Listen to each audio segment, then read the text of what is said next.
Let's start.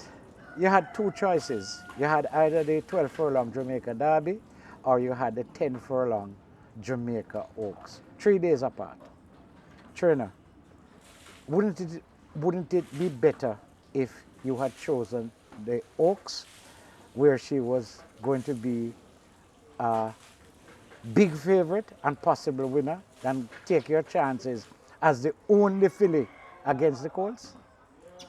That's always going to be a tricky decision, going forward, given that the Oaks and Derby are now close together for any owner-trainer combination.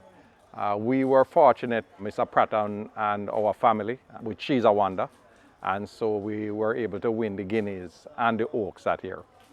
We made a decision to bypass and go to the Oaks instead of the Derby that year. We're lucky enough to be able to have a repeat chance with Run Julie Run. We thought that she accomplished herself very, very well in the St. Leger. She came heads on at the top of the lane with the eventual winner. In the last quarter furlong, she definitely was coming back. I think a combination of things caused that to happen. So when we looked at it overall, we said, something, we think she deserves a shot against the Colts again in the Derby. Interesting times ahead was the only Colt to beat her as a 2-year-old in the mile race. Coming back, she really should have run second in the St. Leger. He would have been, again, the only horse to have beaten her if she had run second. So when we weighed up everything, we said, listen, Derby is a once in a lifetime. I think she will have, and had every chance in the St. Leger. I have no reason to believe that she still won't have a good chance in the Derby. So we made the decision that we're going to go to the Derby instead of the Oaks. Okay, how did she come out of the St. Leger, 10 furlongs, where you said she was faltering a bit in the last half a furlong?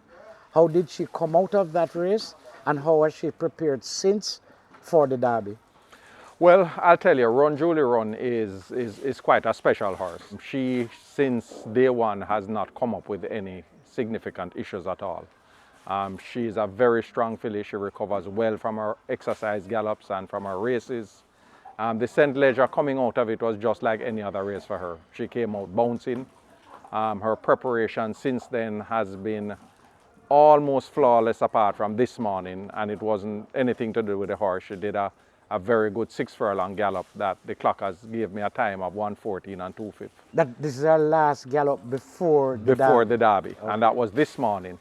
But unfortunately, we had an equipment challenge and the rider fell when the horse was just about being pulled up. So unfortunately, the rider is down for Thursday. He will not be riding tomorrow.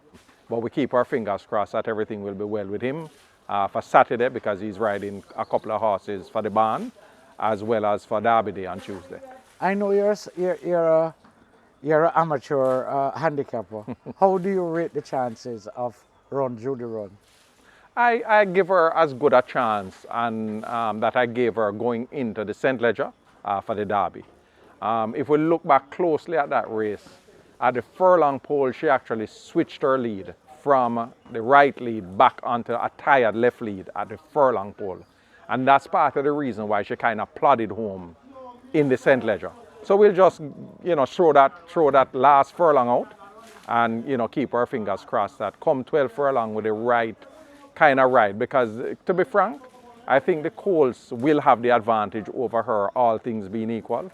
However, it's racing. The last 2 times when, interesting times ahead was in front of her, he got the perfect trip and the perfect ride.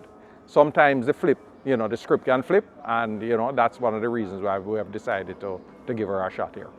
I think she'll fare very well. Thank you, Trina. You're very welcome.